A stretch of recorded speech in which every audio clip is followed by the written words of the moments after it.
Bismillahirrahmanirrahim. Assalamualaikum and welcome back to our YouTube channel of Desert Rose Psychic. It's a YouTube channel that is providing videos regarding mental health issues and the topics related to daily psychology.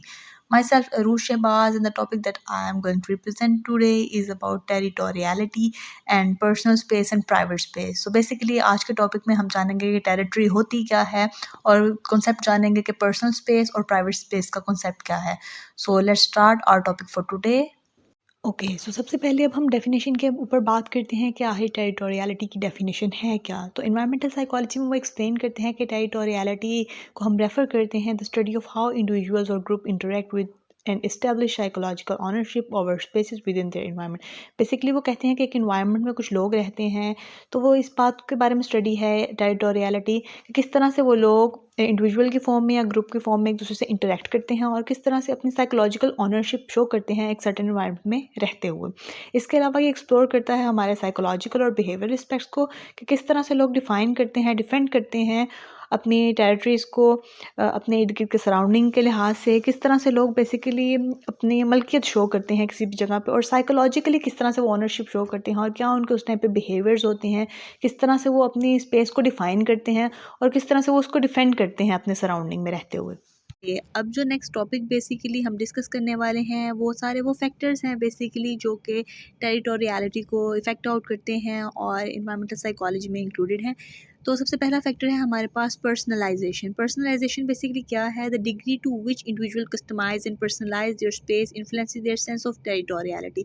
Basically personalisation क्या है कि हम किस तरह से अपने इर्द गिर्द के इन्वायरमेंट को कस्टमाइज़ कर रहे हैं, उसमें क्या क्या चेंजिंग कर रहे हैं जो कि क्या कर रहा है कि हमारे सेंस ऑफ जो पर्सनलाइजेशन है या टेरिटोरियलिटी है उसको इफ़ेक्ट आउट कर रहा है. उसके अलावा हमारा कंट्रोल, कि हमारा कितना कंट्रोल है हमारे इर्द गिर्द के इन्वायरमेंट पे, like the perceive control individual have over a space contribute to their sense of territoriality. Like एक पर्सन का कॉन्सेप्ट कि वो कितना ज़्यादा कंट्रोल रखता है अपने इर्द गिर्द के इन्वायरमेंट पे, तो वो भी उसकी टेरिटोरियलिटी के जो बेसिकली कॉन्सेप्ट है उसको इफेक्ट आउट करेगा. अगर उसे लगेगा कि उसका इस इन्वायरमेंट में, इस जगह पे, इस स्पेसिफिक एरिया में कंट्रोल है, तो वो उसका अपनी टेरिटरी समझेगा. Okay, the next point is cultural influences. अब क्या हो सकता है? Basically, culture norms and values plays a significant role in shaping territorial behavior. Different cultures may have varying expectations regarding personal space and territorial boundaries. अब क्या होता है basically कि हमारी जो कल्चरल इन्फ्लुएंसेस हैं वो भी बहुत ज़्यादा मैटर करते हैं टेरिटरी को शो करने में. बाज़ बेसिकली क्या है कि अगर कोई ऐसी इन्वायरमेंट है जिससे हम फेमिलियर हैं या जो हमें अपने जैसी लगती है, तो उसमें क्या होता है कि उसको हम अपनी टेरिटरी समझते हैं, लेकिन हम अगर किसी न्यू इन्वायरमेंट में जाते हैं तो मे भी हम उसको अपनी एज अ टेरिटरी नहीं समझें और वो हमें अपनी अपनी जगह नहीं लगे. सो जो नेक्स्ट फोर्थ पॉइंट है परसीव थ्रेट्स. बेसिकली क्या है कि हमारी पोटेंशियल या परसेप्शन ऑफ पोटेंशियल थ्रेट्स है जो कि हम मानते हैं.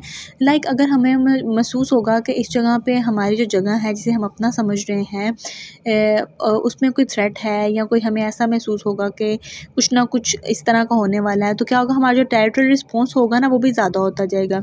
और फिर क्या है, हम टेरिटरी अपनी ज़्यादा शो करेंगे. जिस तरह से आपने एनिमल्स में ये चीज़ देखी होगी, अगर उन्हें अपने एक जगह उन्होंने बाउंड्री मार्क आउट की हुई है और उसमें उनको कोई भी खतरा महसूस होता है, तो जो उनका टेरिटोरियल बिहेवियर होता है, लाइक उनका एक्टिव हो जाना उस चीज़ को लेके या अपनी चीज़ को प्रोटेक्ट करने वाला बिहेवियर, वो इंक्रीज़ हो जाता है. और उसके अलावा क्या है बेसिकली इस तरह से जैसे एनिमल्स में है, सेम ह्यूमन में भी है. देखिए, अब हमारे घर हैं, हमारे इर्द गिर्द का माहौल है, हमारी कुछ चीज़ें होती हैं, हमारी पर्सनल स्पेस होती है, कुछ प्राइवेट स्पेसेस होती हैं. तो उसमें क्या है कि अगर हमें कोई भी थ्रेट महसूस होता है तो हम ओवर प्रोटेक्टिव हो जाते हैं.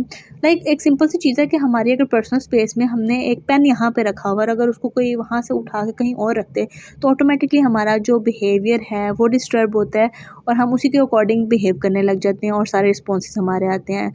Same as goes for animals and same as goes for the human beings. Okay, अब हम नेक्स्ट फैक्टर्स के ऊपर बात करते हैं जिनमें से फंक्शनल यूज़ एक फैक्टर है. बेसिकली इसमें क्या है कि हमारा जो फंक्शन, सेंस ऑफ फंक्शन है या पर्पस है किसी जगह का, अगर हमारे लिए कोई स्पेस ऐसी होगी जो कि फंक्शनल होगी, तो हम क्या करेंगे, बेसिकली उस फंक्शनल स्पेस के ऊपर अपनी टेरिटरी शो करेंगे और हमारा टेरिटोरियल बिहेवियर जो है या ऑनरशिप, सेंस ऑफ ऑनरशिप है वो ज़्यादा निकल के आएगी. इसी तरह से सोशल नॉर्म्स एंड एक्सपेक्टेशन है. अब कुछ ऐसी जगह हो सकती हैं, कुछ ऐसे ग्रुप्स हो सकते हैं, कुछ ऐसी कम्युनिटीज़ हो सकती हैं जिनके साथ बेसिकली हमारी सोशल नॉर्म्स मैच करती हैं, हम एक्सपेक्टेशंस रखते हैं. तो क्या होगा, वहाँ पे भी हमारा जो टेरिटोरियल बिहेवियर है या बाउंड्रीज़ हैं वो विजिबल होके आएंगी।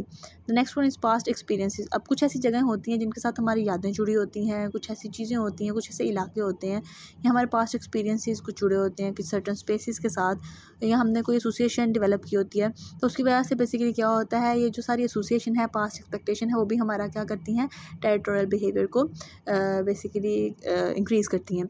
उसके अलावा सिंबॉलिक मार्कर्स, इसके अलावा कुछ ऐसी चीज़ें हैं बेसिकली जो कि सिंबॉलिक मार्कर्स होते हैं, जहाँ लाइक अपनी पर्सनल आइटम, साइन या डेकोरेशन के थ्रू हम अपनी ओनरशिप शो करते हैं, टेरिटोरियल बिहेवियर शो करते हैं। अभी जो पर्सनल डेकोरेशन, साइंस और ये सारी बातें हैं ना, तो ना सिर्फ एनिमल जो है हमारे पास वो इस तरह की डेकोरेशंस रखते हैं अपने अदर पार्टनर को अट्रैक्ट करने के लिए, मेल या फीमेल पार्टनर को, या अपनी टेरिटरी शो करने के लिए। Same as goes for human being के वो भी इस तरह से ही अपने घर को अपने मुताबिक डेकोरेट करते हैं, अपनी पर्सनल स्पेस को डेकोरेट करते हैं जो कि उनकी पहचान होती है या उनकी टेरिटरी को शो करती है। Okay, moving toward the next topic, basically जिस टॉपिक को हम डिस्कस करने वाले हैं, it's personal space and private space. तो वो कह रहे हैं कि एनवायरमेंटल साइकोलॉजी में जो पर्सनल स्पेस और प्राइवेट स्पेस का कॉन्सेप्ट है, ये बहुत ही इंपॉर्टेंट और क्रूशियल है इस चीज़ को समझने के लिए किस तरह से इंडिविजुअल इंटरेक्ट करते हैं अपने इन्वायरमेंट के साथ या इर्द गिर्द के माहौल के साथ। सबसे पहले हम पर्सनल स्पेस की डेफिनेशन को डिस्कस करते हैं। So personal space refers to the invisible protective area surrounding an individual that they consider their own. Basically personal space हर पर्सन की अपनी होती है, ये हमारे इर्द गिर्द ड्रॉ की हुई हमारी बाउंड्री है जिसमें हम अपने आप को कंफर्टेबल महसूस करते हैं, प्रोटेक्टिव महसूस करते हैं, और ये इनविजिबल होती है। लाइक सर्टन हमारे एरियाज़ होते हैं, लाइक कुछ लोगों को अकेला रहना पसंद है, या अपनी कुछ सर्टन चीज़ें होती हैं जिनमें वो कंफर्टेबल होते हैं। तो हर बंदे की पर्सनल स्पेस वेरिएशन होती है, वेरिएट करती है बेसिकली दूसरे से। सो नेक्स्ट, अब बेसिकली इसमें भी कुछ फैक्टर्स हैं जैसे कि size and boundaries. The size of personal space can vary across cultures and individual. It extend beyond physical proximity and can include psychological comfort zone. अब कुछ यहाँ पे वो कह रहे हैं कि साइज़ एंड बाउंड्री। अब बेसिकली क्या है कि पर्सनल स्पेस का जो एक फैक्टर है वो साइज़ और बाउंड्री हो सकती है। अब ये जो साइज़ और बाउंड्री है ये वेरिएट हो सकती है culture to culture, person to person, individual to individual, या किसी भी हमारे पास डिफरेंट जो भी इन्वायरमेंट आते हैं उससे। क्यों, कुछ लोगों के लिए पर्सनल स्पेस का मतलब हो सकता है कि फ़िज़िकल प्रॉक्सिमिटी हो, कि लोग उनसे फिज़िकली दूर रहें, लेकिन कुछ लोगों के लिए हमारे पास साइकोलॉजिकल जो कंफर्ट जोन है वो उनकी पर्सनल स्पेस कहलाती है। The next one is social norms. Cultural and social norms influence acceptable distance for personal interaction and violations of personal space can lead to discomfort. अब बेसिकली क्या है कि कुछ जो हमारे पास इस तरह के सोशल नॉर्म्स हैं, कुछ ऐसे कल्चर हैं, कुछ ऐसे ममालिक हैं जिनमें बेसिकली पर्सनल स्पेस को बहुत ज़्यादा इंपॉर्टेंस दी जाती है। तो वहाँ पे अगर कोई भी पर्सन उस पर्सनल स्पेस को आकर डिस्टर्ब करता है, किसी दूसरे पर्सन के कंफर्ट जोन को आकर डिस्टर्ब करता है, तो वहाँ पे वो इसको एज अ वायलेशन कंसीडर करते हैं और इसको काफ़ी ज़्यादा एक इनअप्रोप्रिएट चीज़ मानते हैं। ओके, सो जो नेक्स्ट कॉन्सेप्ट हम बेसिकली अब डिस्कस करने वाले हैं वो प्राइवेट स्पेस। सो फर्स्टली हम प्राइवेट स्पेस की डेफिनेशन के बारे में स्टडी करते हैं कि प्राइवेट स्पेस होती क्या है। तो private space is an area that individual consider exclusively theirs where they can expect high degree of control and limited external intrusion.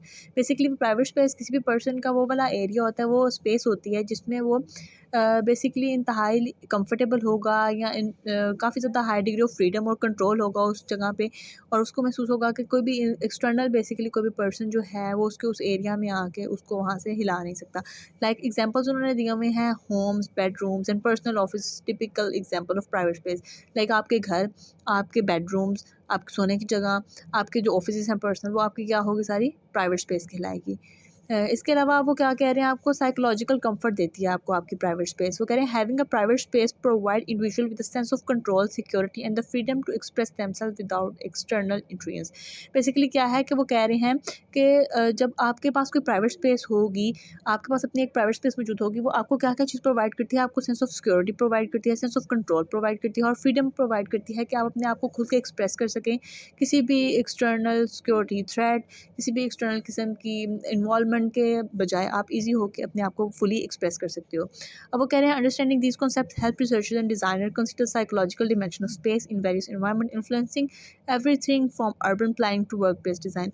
अब बेसिकली क्या है कि इन कॉन्सेप्ट्स को समझना रिसर्चर्स के लिए क्यों ज़रूरी है और डिज़ाइनर्स के लिए ज़रूरी है कि वो इस तरह की चीज़ें क्रिएट करें, इस तरह के इन्वायरमेंट्स बनाएं और इस तरह की वर्क प्लेस को डिज़ाइन करें और अर्बन प्लानिंग इस तरह से करें, इस तरह से हाउसिंग स्कीम्स बनाएं जो कि साइकोलॉजिकली बेसिकली पर्सनस के लिए कंफर्टेबल हो और उनको वहाँ पे ईज़ महसूस हो। तो ये सारी चीज़ें हैं जो कंसीडर करनी होती हैं, और ये कॉन्सेप्ट समझना पर्सनल और प्राइवेट स्पेस का इसलिए ज़रूरी है। Okay, that's all. आज का टॉपिक यहाँ पे कंप्लीट होता है। Thank you so much for listening to us. Do like, comment and share our video and do subscribe our channel.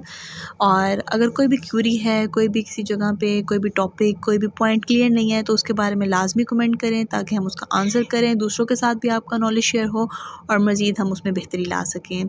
सब लोग अपना ख्याल रखिएगा। इंशाल्लाह नेक्स्ट वीडियो में मुलाकात होगी। Until then take care of yourself. अल्लाह हाफिज़। फ़ी अमान अल्लाह।